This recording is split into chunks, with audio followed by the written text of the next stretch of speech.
ಮಾಡಿ ನಮ್ಗೆ ಅದ್ಭುತ ಆಲ್ಬಮ್ ಮಾಡ್ಕೊಟ್ಟಿದ್ದೀರಾ. Thank you so much. ನನಗೆ ಎಲ್ಲಕ್ಕಿಂತ ಅಮೇಸಿಂಗ್ ಅನ್ಸಿತ್ತು ನೀವು ನೈಟ್ ಅಲ್ಲೇನೆ ಎಡಿಟ್ ಮಾಡಿ ಒಂದು ಅದು ಎಕ್ಸ್ಪೆಕ್ಟ್ ಮಾಡಿರಲಿಲ್ಲ.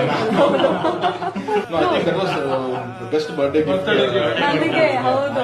ವಿಡಿಯೋಸ್ ಇಂದ very beautiful videos. Even wedding also beautiful name ಅವರು ಸ್ಟೋರೀಸ್ ಬೈ ಆರ್ಚಿ ಅಂತ ಹಾಕೊಂಡಿರೋದು. ಅಂದ್ರೆ ನೀವು ಆಲ್ಬಮ್ ನೋಡಿದ್ರು ಜರ್ನಿ ಕರೆಕ್ಟ್ ಅದೇ ನೋಡಿದ್ರೆ ಸೇಮ್ ಆರ್ಡರ್ ನಲ್ಲೇ ಇತ್ತು. Best of luck to you both also. ಅದ್ಭುತವಾದಂತ ಟ್ಯಾಲೆಂಟ್, ಅದ್ಭುತವಾದ ವರ್ಕ್ ಇದೆ. ಸೊ ಯು ರೀಚ್ ಏನು ಇದು ನೋಡ್ತಾ ಇದ್ರೆ ಯಾರಿಗಾದ್ರೂ ಒಳ್ಳೆ ಕೆಲಸ ಎಲ್ಲಿದೆ ಅಲ್ಲಿ ಅಪ್ರೋಚ್ ಮಾಡೇ ಮಾಡ್ತಾರೆ. No, we definitely have memories that we'll cherish. Thank you so much for thank you.